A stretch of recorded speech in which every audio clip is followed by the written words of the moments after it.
नमस्कार दर्शक बंधु ऋषिवासी बुएरकोट फार्म को आपको स्वागत। आम गोटे सर्ट वीडियो लेकिन जो आप देखिए आमर छेली मैंने बाहर बुलूँ बर्तमान इवनिंग समय संध्या 4टा।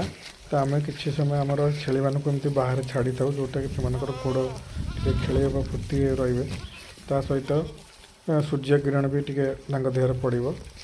तो आपण मानक कही रखुच्छे छेली मान सूर्य किरण कि जेकोसी पशु पक्षी हो सूर्य किरण निहाती नितांत आवश्यक। जेहेतु आम स्टल फिटिंग रखीचु तो आम बाहर को चरैया को नौनु तो आम कि समय आम छेली मान एमती बाहर छाड़ी था से रिलैक्स करते माने भी किसी मन अच्छी से बुली था आराम से।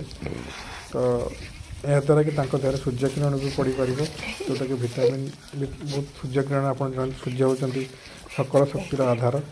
तो सबू समस्त माने सूर्य किरणटा निहाती आवश्यक।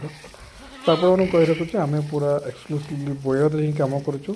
आम पाखे जो बोयर मैंने देखूँ बोयर फिमेल क्वालिटी सब देखूँ बोयर फिमेल माँ मानक देखूँ सहित छुआ गुड़ा सब देखूँ कमी छुआ क्वालिटी देखूँ। या सहित आम पाखे full blood African Boer with certificate male अच्छी जोटा कि आम आम ये फिमेल मान द्वारा क्रॉस करके छुआ बाहर करूँ।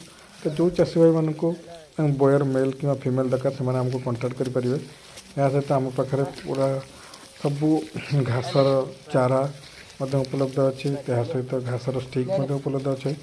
तो मोर आपण मानक अनुरोध चाषी भाई मानक चाषी माने कौन जेकोसी चाषी फार्म करने चाहते कि घरे रखा चाहते छेली तो से थे आसिक फार्म विजिट करूँ देखूँ बुलतु।